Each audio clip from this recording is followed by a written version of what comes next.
नमस्कार, आप देख रहे हैं देशवाद न्यूज। आपके साथ मैं हूं राजनंदिनी। आगामी विधानसभा चुनाव होने वाले हैं, लेकिन उससे पहले हम आपको बता दें कि झारखंड में इसी वर्ष विधानसभा चुनाव होने वाले हैं, जिसको लेकर सभी पार्टियां अपने अपने स्तर से तैयारियों में जुटी हुई है। चाहे वो झारखंड की पार्टी हो या फिर बिहार से भी कई पार्टियां हैं, चाहे वो लोजपा रामविलास की पार्टी हो, जदयू हो या फिर बीजेपी हो या फिर साफ शब्दों में कहें तो एनडीए के जितने भी तमाम घटक दल है।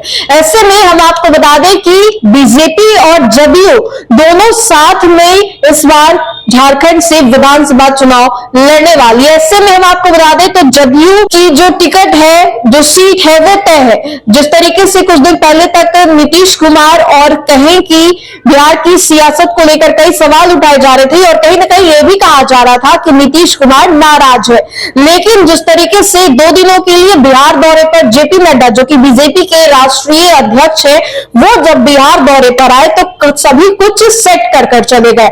चाहे वो नीतीश कुमार की नाराजगी हो या फिर सीटों को लेकर जो दावेदारी की जा रही थी वो। अब इन सभी मामलों में एक बात तो तय हो गई है कि इस बार जदयू को झारखंड से सीट मिलना तय है। ऐसे में हमने आपको पहले भी बताया कि बीजेपी और जदयू इस बार साथ मिलकर चुनाव लड़ेगी झारखंड विधानसभा में। इससे पहले हम आपको बता दें कि 2005 और 2009 में दोनों साथ में लड़ी थी और जदयू को 6 सीटों पर जीत हासिल हुई थी। वहीं पर 2009 की बात करें तो जदयू के 2 प्रत्याशी की जीत हुई थी। ये तो बात हो गई जदयू और बीजेपी की।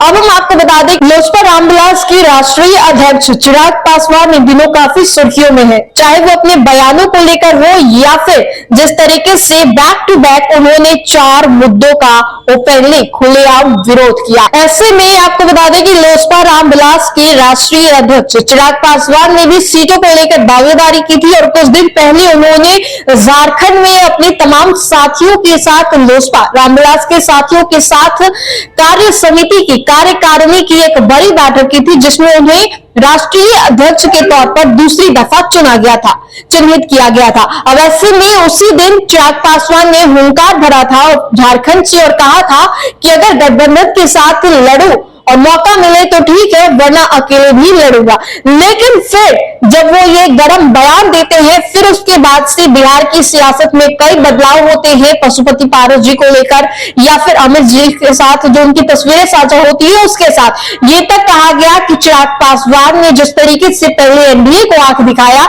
अब एनडीए उन पर आंख गड़ा कर बैठी हुई है और कहीं ना कहीं साइलेंट तरीके से एनडीए चिराग पासवान को जवाब देने की कोशिश कर रही है। लेकिन अब आपको बता दें कि चिराग पासवान ने फिर से सीटों की दावेदारी की है।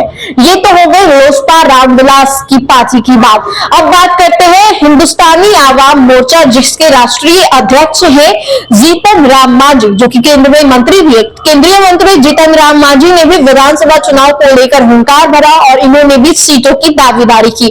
कुल मिलाकर हमने आपको बताया किस तरीके से एनडीए अलायंस के ही जितने भी घटक दल हैं, सभी ने विधानसभा जो कि चुनाव होने वाले हैं झारखंड में, उसको लेकर तैयारी कर ली है। और साथ ही साथ जिस तरीके से जेपी नड्डा बिहार दौरे पर आए, इसके बाद से ये बात तय हो गई है कि जदयू को इस बार टिकट मिलना तय है। जदयू और भाजपा इस बार साथ में झारखंड से विधानसभा चुनाव के लिए खड़ी होगी।